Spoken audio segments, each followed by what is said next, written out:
Hi, I'm Mike Bellevue, and today we're at the 18th century market fair at Fort Loudon, Pennsylvania. So let's go take a look around. Well, it's the first morning of the first annual Fort Loudon 18th century market fair. I'm camped here in what's known as Helltown, which was the nickname for the settlement that grew up around the fort, because there were some rowdies here. So the camp is starting to stir. I think this is going to be quite a good event. And there's my home sweet home, where I'm getting ready to brew some coffee. I'm here with Andrew Newman, one of the organizers of the event. And Andy, why don't you tell me a little bit about this market fair and what your goals are and what you've done with the fort? Okay. So our goals for this event is to hold an 18th century market fair. We worked with Brian White of White Historic Art to organize some of the best 18th century artisans of the eastern United States. We have about 49 of them here. Everything you can think of, all varieties of ware. There's probably, if you count up all the experience, there's probably 1,000 years of experience here. We have a large camping area. We have demonstrations going on all weekend, demonstrations in the fort, music, speakers like Mr. Bellevue here, name it, we got it. And the fort has come a long way in the last 2 years. Yeah. Basically over the past 3 years, we've been doing a lot of work here, restoring things. Great team of volunteers. Come on out and see us. We're here. Okay, thanks, Andy. I'm really enjoying this. This is a great event. You guys did a fantastic job. Well, let's talk about Fort Loudon itself, because that is certainly the reason for this event. Fort Loudon is a French and Indian War era fort, and it's located at the base of Path Valley, just west of Chambersburg, Pennsylvania.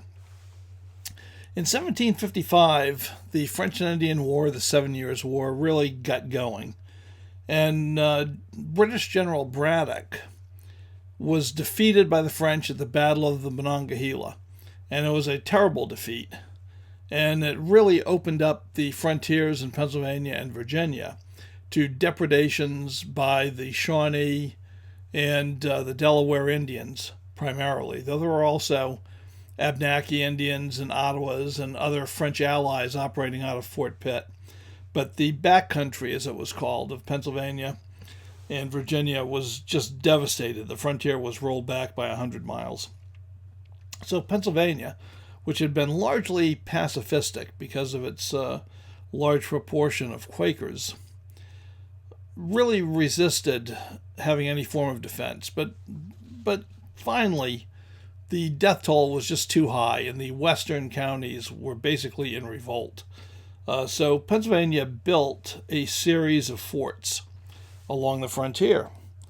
And Fort Loudon, which is named after the British military commander at the time, was the westernmost of those forts. And it was built to protect the frontier from Indian attacks. John Armstrong, who was a colonel in the Pennsylvania Provincial Forces, built the fort. And it consists of a simple log palisade with corner bastions. Now, Fort Loudon became an important post in the chain of forts built by General John Forbes to support his campaign against the French at Fort Duquesne, which is present-day Pittsburgh.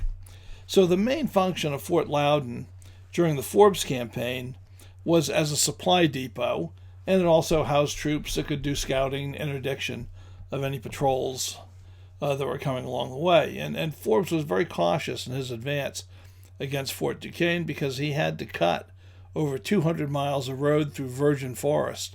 So he established an entire chain of posts so that if he suffered a defeat, he would be able to retreat back into a fortified position very easily. The posts were only 2 or 3 days apart. And also, so the vast number of supplies that his troops needed to keep going would not be coming in a continuous 2 or 3 week supply chain from Philadelphia. Instead, it could be staged at the forts closer to the front and only have to be transported vulnerably in convoys for a couple of days at a time. And then it could be safely held at the next fort before leapfrogging ahead. So that was the purpose of Fort Loudon, really, was to provide those supplies. So it was very active during the French and Indian War, and it was also an important post during Pontiac's Rebellion. And after Pontiac's Rebellion, the fort was actually the focus of a revolt against British policies by the colonists. And that was conducted by Colonel James Smith and his black boys. And they adopted Indian dress and Indian tactics. And they basically were trying to stop government supply convoys from going west to the Pittsburgh area that were secretly trading gunpowder and lead to the Indians. They were just concerned that the Indians were being armed so they could attack them again, and that the government just didn't care. So 10 years before the Revolutionary War, we kind of had a little revolution going here in Pennsylvania. So this is the fort, and for about 20 years now, it's really been deteriorating. It had been pretty badly neglected, but a few years ago, the Fort Loudon Historical Society reactivated itself, became much more interested in preserving the fort. And in those 3 years, they've done a tremendous job of rebuilding the fort. And they've done the entire palisade, and they've replaced several of the buildings inside. And they fixed up the farmhouse, turned it into a museum and gift shop next to it. And the fort's just been transformed, and it is continuing to be transformed by them. It's all volunteer effort, no state money. And they're just doing a phenomenal job. And running this market fair is one way to show off the fort and to raise a little bit of revenue for it. So come on with me and let's take a look inside. We're inside Fort Loudon, and this is a relatively small log picket fort. They're building a barracks right now. But this was the first major fort on Forbes Road for the campaign against Fort Duquesne. And this was basically a supply depot, though they also sent out patrols doing interdiction work, keeping the road clear. But this is it. This is the guardhouse, the jailhouse. And most of this area would have been filled with warehouses, because General Forbes' army literally ate its way through tons of supplies every day, both for the horses, draft animals, and for the men. So they were bringing supplies up constantly, and he built a chain of forts as places of security for his supply chain. Well, inside the fort they have a blacksmith who's plying his trade, so you can watch him as he's creating various objects. 1750, and they've had dies and swages long before. That's what it's called? Yeah. Swage block. Modern equivalent, they would say die. I mean, you can think about in the factories today when they make spoons, they just have a press that presses it into a shape just like that. In three directions. Facilitating defense. You can also see better the perimeter of the fort from the bastions. The fort was built in accordance with military principles of the day, garrisoned by provincial soldiers. That's who I'm representing. We're not redcoats from overseas, we're not militiamen, we're the paid soldiers of the colony of Pennsylvania. And they're just going through a little bit of safety checks. They're going to demonstrate the loading and firing of the swivel gun, and just be prepared for a loud noise. Not so loud, but be prepared.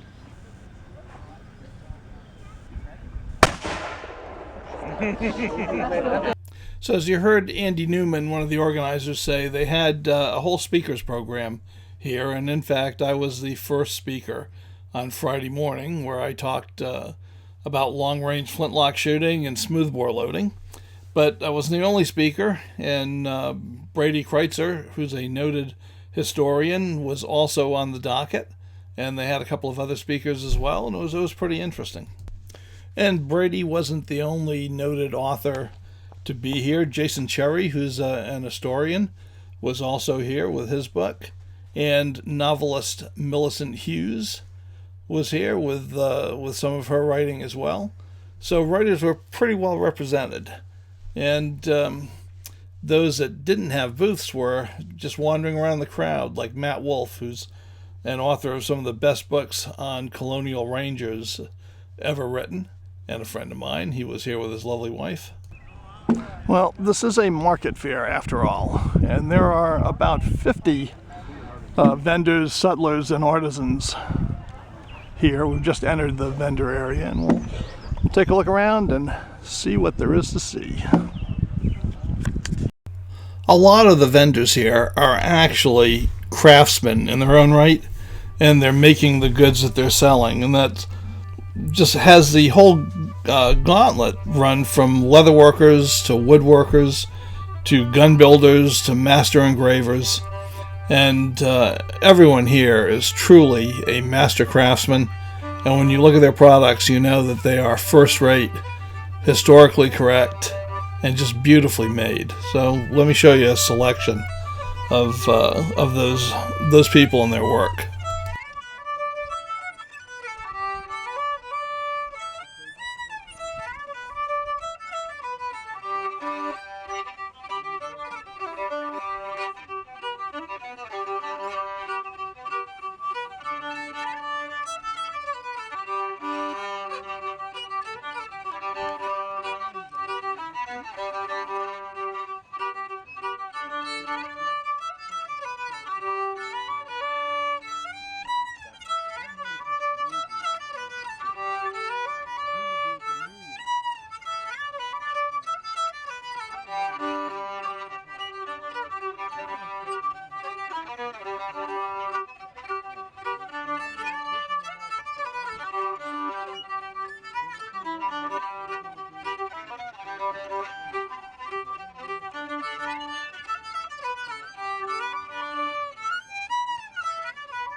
Well, this was my major purchase of the show from Leather of the Past, and I wanted to replace my belt pouch with something more authentic, and this is what I chose.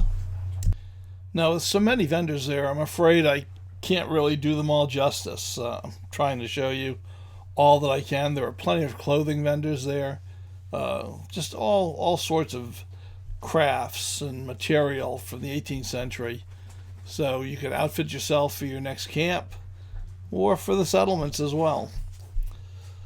All I can say is you'll just have to get out here next year and take a look at this stuff for yourself so you don't miss anything. In the meantime, here's a few pictures to hopefully whet your interest.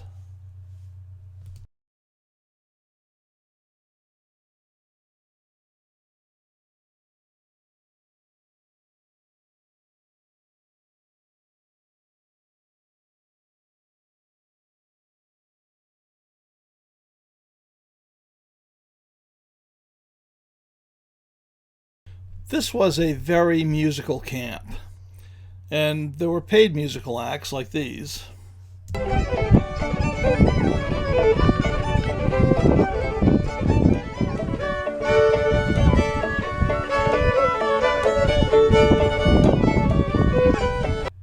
But besides the paid act, the camp was just full of music. Every night I could just sit outside my tent and just listen to music until I fell asleep. This is Mike Delp, who is my neighbor in camp, and he's going to play Leather Breeches.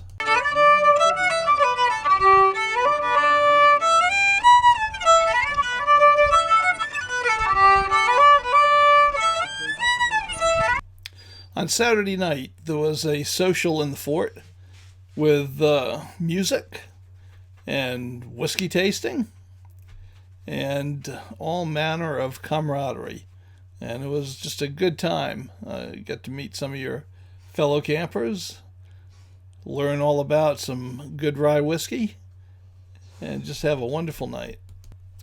Here at the market fair, European, both civilian and military impressions really are the predominant thing, but there were a large number of Native American reenactors, and they always bring a great deal of color and interest to any event.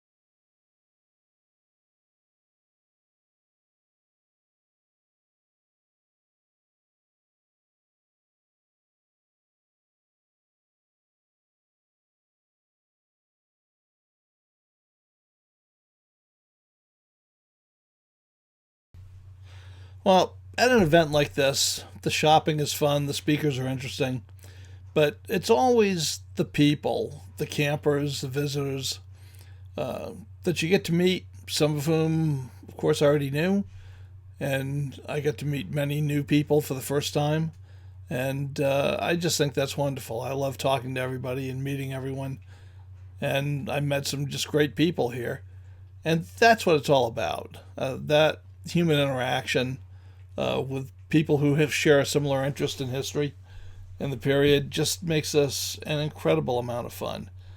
And this did not disappoint. This market fair was one of the most fun events I've done in years. The 2021 edition, the first annual edition of the Fort Loudon Market Fair, was a huge success. The organizers really knocked it out of the park, and they deserve a great deal of credit. It's a beautiful setting, wonderful people, and I can guarantee you I'll be back here next year. Well, okay, you guys know the drill. If you like it, give it a thumbs up. It helps us fight the algorithm. Hopefully this one won't give me too much trouble because it's not any actual guns or shooting in it. But if you like this kind of content, let me know. Give it a thumbs up. Comment on it. If you don't like it, let me know that too. That's fine. Always like to know. But hopefully you did enjoy it, and you'll want to see more. So I know I enjoy doing these events. So if you're not a subscriber and you want to see more of this stuff, subscribe and hit the notifications button so you'll know when we're putting out new stuff. I try to drop a video every Thursday morning, but I can't always stick to the schedule, but mostly that's what we try to do. If you like this content and you want to support us on Patreon, I'll give you a link below for my Patreon page. And if you like this content and you just want to see more, I'll give you a link below to my website, MikeBellevue.com, which is chock full of black powder and living history stuff. So until next week, bye.